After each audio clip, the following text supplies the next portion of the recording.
কার্যক্রম নিষিদ্ধ আওয়ামী লীগ দেশকে অস্থিতিশীল করার চেষ্টা করায় সতর্কতা হিসেবে ৬ জেলায় সেনা মোতায়েন করা হবে বলে মন্তব্য করেছেন স্বরাষ্ট্রমন্ত্রী সালাউদ্দিন আহমেদ। সোমবার সচিবালয়ে সাংবাদিকদের সঙ্গে আলাপকালে এসব কথা বলেন তিনি। বলেন, আইন শৃঙ্খলার অবনতি হয়নি, তবে সরকারকে সবসময় তৎপর থাকতে হয়। এর আগে স্বরাষ্ট্র মন্ত্রণালয়ের এক প্রজ্ঞাপনে কার্যক্রম নিষিদ্ধ আওয়ামী লীগের প্রতিষ্ঠা বার্ষিকীকে কেন্দ্র করে পদ্মা সেতু, মেট্রো রেল এবং এলিভেটেড এক্সপ্রেসওয়ে নির্মাণের গর্বিত অংশীদার বসুন্ধরা সিমেন্ট। রাজধানী ঢাকা সহ ৬ জেলায় সেনাবাহিনী মোতায়েনের সিদ্ধান্ত নেওয়া হয়। ঢাকার বাইরের ৫ জেলা হল নারায়ণগঞ্জ, গাজীপুর, গোপালগঞ্জ, ফরিদপুর ও চট্টগ্রাম।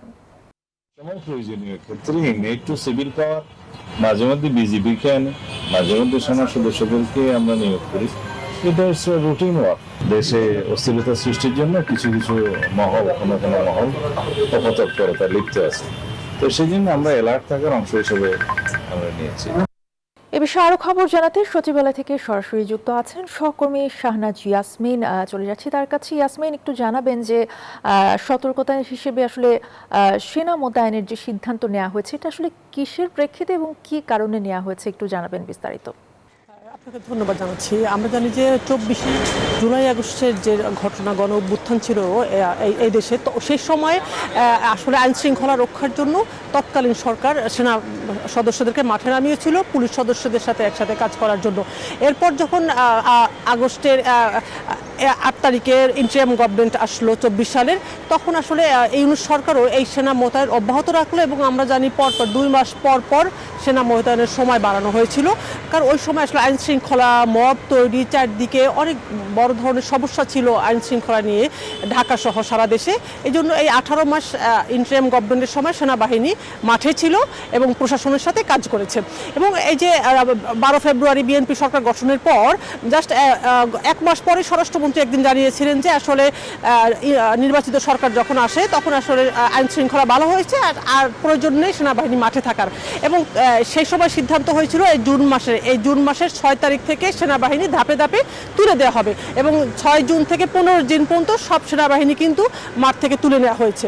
এখন যেটা বিষয়, আগামীকাল ২৩ তারিখ কার্যক্রম নিষিদ্ধ যে আওয়ামী লীগ তাদের প্রতিষ্ঠাবার্ষিকী এবং এই প্রতিষ্ঠাবার্ষিকী ঘিরে সরকারের পক্ষ থেকে আইন শৃঙ্খলা বাহিনীকে আগেই নির্দেশনা দেওয়া হয়েছিল তৎপর থাকার জন্য। এবং দুদিন আগে স্বরাষ্ট্রমন্ত্রী বলেছিলেন যে আসলে সরকার সবসময় তৎপর থাকে, এটা সরকার থাকবেই, আইন শৃঙ্খলা বাহিনীকে যে কোনো সময় তৎপর থাকার কথা বলা হয়েছে। এবং স্বরাষ্ট্রমন্ত্রী একটি কথা আজকেও বলেছেন যে আওয়ামী লীগকে আসলে কোনো দল, রাজনৈতিক দল বলছেন না, এটা মাফিয়া দল বলছেন। সেক্ষেত্রে তারা আসলে আইন শৃঙ্খলার অবনতি করতে চাইবে, এটা স্বাভাবিক। এবং সরকারের কাছে আসলে এমন তথ্য আছে গোয়েন্দা বাহিনীর কাছ থেকে যে এই ২৩ তারিখ থেকে ঘিরে আওয়ামী লীগ একটু অশান্তি করতে চাইবে, দেশে অপতৎপরতা করার পায়তারা রয়েছে। এই তথ্যকে কেন্দ্র করে আসলে আজকে থেকে আগামী ৩০ জুন পর্যন্ত সেনাবাহিনী মোতায়েনের সিদ্ধান্ত হয়েছে এবং ৬টি জেলায়।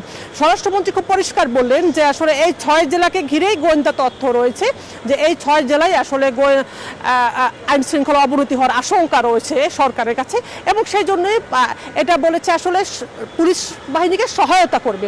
এটা আসলে স্বরাষ্ট্রমন্ত্রী যেটা বললেন যে এটা একটা রুটিন কাজ, যখন যে কোনো সময় দেশের প্রয়োজনে প্রশাসনকে, পুলিশ বাহিনীকে সেনাবাহিনী সহায়তা করতে পারে, সেই কার্যক্রমের অংশ হিসেবে এই ৯ দিনের জন্য পুলিশের পাশাপাশি দেশের এই ৬ জেলা আইন শৃঙ্খলা রক্ষার জন্য সেনাবাহিনী কাজ করবে, মাঠে থাকবে।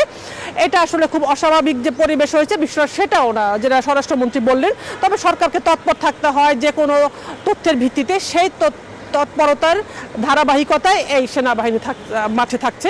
তবে আগামীকাল আওয়ামী লীগ কতটা কার্যক্রম নিষিদ্ধ, আওয়ামী লীগ কতটা অপতৎপরতা করতে পারে বা কতটা অশান্তি করতে পারে, অরাজকতা করতে পারে, এমন প্রশ্ন যখন স্বরাষ্ট্রমন্ত্রীকে করা হয়েছিল তখন স্বরাষ্ট্রমন্ত্রী বলেছে আসলে তারা তো এর ভিতরে অনেকবার চেষ্টা করেছে এ ধরনের অপতৎপরতা, অশান্তি করার জন্য, দেশে অরাজকতা করার জন্য। তো আগামীকাল তাদের প্রতিষ্ঠাবার্ষিকী ঘিরে হয়তো সেটা তাদের আরও চেষ্টা থাকবে, তারা চাইবে গুপ্তভাবে কোথাও হামলা হতে, সেটা যাতে কোনোভাবেই করতে না পারে। তো সরকারের পক্ষ থেকে যে কনসার্ন থাকা, সতর্ক থাকা, সেই সতর্কতার হিসাবে পুলিশ বাহিনী যেভাবে মাঠে আছে সেভাবে সেনাবাহিনীও সহায়তা করবে পুলিশ বাহিনীকে মাঠে থেকে। সেজন্যই আসলে ৯ দিনের জন্য এই ৬ জেলায় থাকলো। বাকি জেলাগুলোর বিষয়ে স্বরাষ্ট্রমন্ত্রী বলল যে খুব সেরকম কোনো সতর্কতা নাই তাদের কাছে, তবে পুলিশ তো আসলে একই রকমভাবে অন্যান্য আইন শৃঙ্খলা বাহিনীকে নিয়ে ঠিকই তারা সতর্ক থাকবে অর্থে। ধন্যবাদ আপনাকে। শাহনাজ ইয়াসমিন যুক্ত হয়েছিলেন সচিবালয়ের সামনে থেকে।